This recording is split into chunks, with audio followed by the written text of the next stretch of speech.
अब अगला चैप्टर है आपका। टॉपिक है विजयनगर साम्राज्य के बारे में। और आप लोग अपने एग्जाम के पुराने क्वेश्चंस पेपर उठा के देखिए। विजयनगर साम्राज्य से भी आपके एग्जाम में क्वेश्चंस बार बार पूछे जाते हैं। क्या किए जाते हैं? बार बार पूछे जाते हैं इससे। तो विजयनगर साम्राज्य की स्थापना अगर आपसे पूछेगी 1336 में हुई थी। ये तो डायरेक्ट ही क्वेश्चंस पूछ लेता है कि विजयनगर साम्राज्य की स्थापना कब हुई थी। 1336 में हुई थी। किसने की थी? हरिहर और बुक्का नामक दो भाई थे, इन्होंने की थी, जो 5 भाइयों के परिवार के अंग थे। और विजयनगर का शाब्दिक अर्थ है जीत का शहर। क्या है? जीत का शहर। हरिहर बुक्का ने विजयनगर की स्थापना विद्यारण्य संत से आशीर्वाद प्राप्त करके की थी। इन संत का नाम भी याद रखिएगा। हरिहर बुक्का ने अपने पिता संगम के नाम पर संगम राजवंश की स्थापना की थी। किसकी? संगम राजवंश की। और विजयनगर साम्राज्य की राजधानी हम्पी थी। क्या थी? हम्पी थी। और विजयनगर साम्राज्य के खंडहर तुंगभद्रा नदी पर स्थित है और इसकी राजभाषा तेलुगु थी। क्या थी? तेलुगु थी। और ये आप देखिए संगम वंश के प्रमुख शासक अगर आप देखें तो हरिहर हरिहर ये 1336 से 1356 तक रहता है। बुक्का पहला ये 1356 से 1377 तक रहता है। हरिहर द्वितीय ये 1377 से आप देखेंगे 1404 तक रहता है। देवराय पहला ये 1406 से आप देखेंगे 1422 तक रहता है। देवराय द्वितीय ये आप देखिए 1422 से लेकर 1446 तक रहता है। मल्लिकार्जुन ये 46 से 65 तक रहता है। 1446 से 65 तक। विरूपाक्ष सेकंड द्वितीय विरूपाक्ष द्वितीय ये 1465 से आप देखिए 1485 तक रहता है। और हरिहर एवं बुक्का बुक्का पहली वारंगल के काकतीय शासक प्रताप रुद्रदेव के सामंत थे। विजयनगर साम्राज्य क्रमशः निम्न वंशों में शासन किया है। संगम वंश ने, सलुप वंश ने, तुलुप वंश ने और अराविडु वंश ने। जो विजयनगर साम्राज्य है इन पर इन वंशों ने शासन किया, जिनमें संगम है, सलुप है, तुलुप है और अराविडु वंश है। बुक्का एक ने आप देखिए वेदमार्ग प्रतिष्ठापक की उपाधि धारण की थी। किसने? बुक्का पहले ने। हरिहर द्वितीय के संगम शासकों में सबसे पहले महाराजाधिराज की उपाधि धारण की इसने। इटली का यात्री निकोलो कांटी विजयनगर की यात्रा पर देवराय प्रथम के शासनकाल में भारत आया था। ये अब आप देखिए कई बार क्वेश्चंस पूछ लेता है। निकोलो कांटी कहाँ का यात्री था? इटली का था। किसके समय में विजयनगर की यात्रा की थी? देवराय प्रथम के शासनकाल में। देवराय प्रथम ने तुंगभद्रा नदी पर एक बांध बनवाया था ताकि जल की कमी दूर करने के लिए नगर में नहरें ला सके। और सिंचाई के लिए उसके हरिद्रा नदी पर भी बांध बनवाया था। संगम वंश का सबसे प्रतापी राजा होता है देवराय द्वितीय और इसे इमाडी देवराय भी कहा जाता है। और फारसी राजदूत अब्दुल रज्जाक देवराय द्वितीय के शासनकाल में विजयनगर की यात्रा पर आया था। कहाँ का था? फारसी था। और इसके अनुसार विजयनगर में पुलिस वालों का वेतन वेश्यालय की आय से दी जाती थी। तेलुगु कवि आप देखिए श्रीनाथ कुछ दिनों तक देवराय द्वितीय के दरबार में भी रहे। फरिश्ता के अनुसार देवराय द्वितीय ने अपनी सेना में 2000 मुसलमानों को भर्ती किया और उन्हें जागीर भी दी थी। एक अभिलेख में अगर आप देखें तो देवराय द्वितीय को जग बैठकर हाथियों का शिकारी कहा गया है। और देवराय द्वितीय ने संस्कृत ग्रंथ महानाटक सुधा निधि और ब्रह्मा सूत्र पर भी भाष्य लिखा। मल्लिकार्जुन को पोड़ देवराय भी कहा जाता है। किसे? मल्लिकार्जुन। सालुव नरसिंह ने विजयनगर में दूसरे राजवंश सालुव की वंश की स्थापना की थी। ये 1485 से आप देखिए 1506 तक रहता है। तो आप देखिए जो दूसरा राजवंश था सालुव वंश, इसकी सालुव नरसिंह ने विजयनगर में स्थापना की थी। तुलुप वंश ये आप देखिए 1505 से 1565 तक रहा। इसकी स्थापना वीर नरसिंह देव ने की थी। किसने? वीर नरसिंह ने।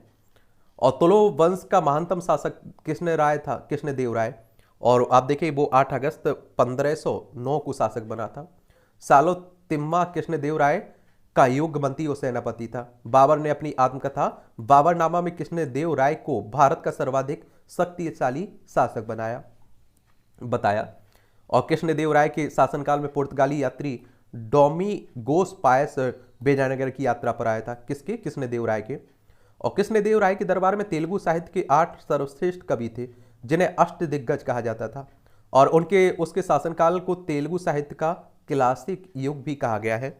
कृष्णदेव राय ने तेलुगु को माल्याद, संस्कृत में जाम्बवती कल्याणम की रचना की थी इसने। और पांडुरंग महात्म्य की रचना ये आप देखिए तेनाली राम किसने की थी। और नागलपुर नामक नए नगर हजारा और विट्ठल स्वामी मंदिर का निर्माण कृष्णदेव राय ने करवाया था। कृष्णदेव राय की मृत्यु आप देखिए 1529 में हो गई थी। और कृष्णदेव राय ने आंध्र भोज, अभिनव भोज और आंध्र पितामह आदि उपाधि भी धारण की थी। किसने? कृष्णदेव राय ने। ये उपाधियां पूछ लेगा कई बार। कृष्णदेव राय ने कौन कौन सी? आंध्र भोज, अभिनव भोज और आंध्र पितामह की उपाधियां धारण की। फिर आप देखिए तुलुप वंश का अंतिम शासक था सदाशिव। कौन सा? तुलुप वंश का अंतिम शासक सदाशिव। और राक्षसी तंगड़ी या फिर तालीकोटा या बन्नीहट्टी का युद्ध 23 जनवरी 1565 में हुआ था। इसे राक्षसी तंगड़ी भी कहते हैं, तालीकोटा का युद्ध भी कहते हैं, बन्नीहट्टी का युद्ध भी कहते हैं। कब होता है? 23 जनवरी 1565 में। और इसी युद्ध के कारण विजयनगर का पतन हुआ था। और विजयनगर के विरुद्ध बने दक्षिण राज्यों के संघ में शामिल थे बीजापुर, अहमदनगर, गोलकोंडा, बीदर। और इस संयुक्त मोर्चे का नेतृत्व अली आदिल साहब कर रहा था।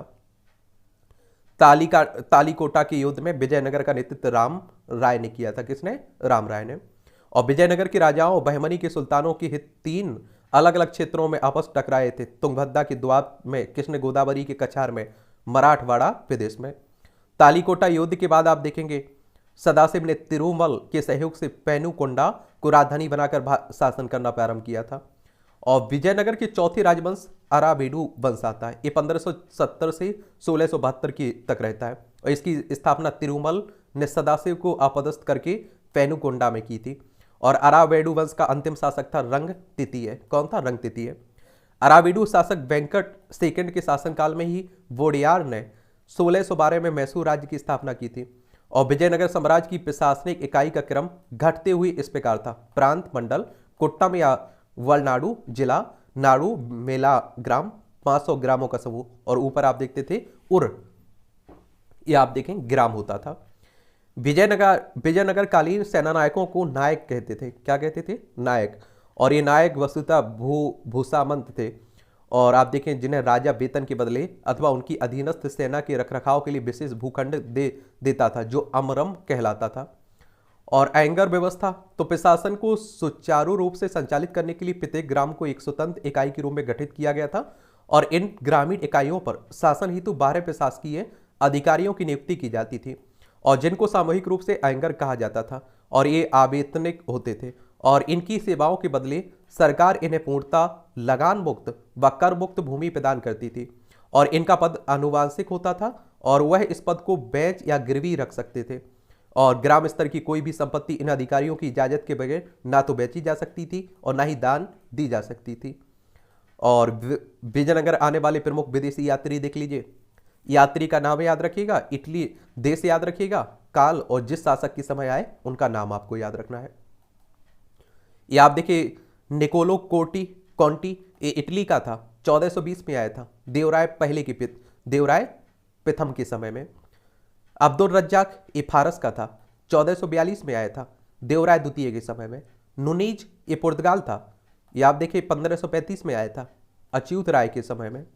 डोमिंग पायस, ये पुर्तगाल के समय में आया था, 1515 में, ये कृष्णदेव राय के समय में। बारबोसा, ये पुर्तगाली था और 1516 में आया था, कृष्णदेव राय के समय में। और कर्णिक नामक एंगर के पास जमीन के क्रय विक्रय से संबंधित समस्त दस्तावेज होते थे। और विजयनगर साम्राज्य की आय का सबसे बड़ा स्रोत लगान था। भू राजस्व दर की उपज का एक छठवां भाग था। और विवाह कर वर वधू दोनों से लिया जाता था। विधवा से विवाह करने वाले इस कर से मुक्त थे, यानी कि आप देखिए विधवा से जो विवाह करते थे वो इस कर से मुक्त रहते थे, उन्हें ये कर नहीं देना पड़ता था। उम्बली एक ग्राम में विशेष सेवाओं के बदले दी जाने वाली लगान मुक्त भूमि की भूधारण पद्धति थी। रत कोडगे, ये युद्ध में सौर का प्रदर्शन करने वाले मृत लोगों के परिवार को दी जाने वाली भूमि थी।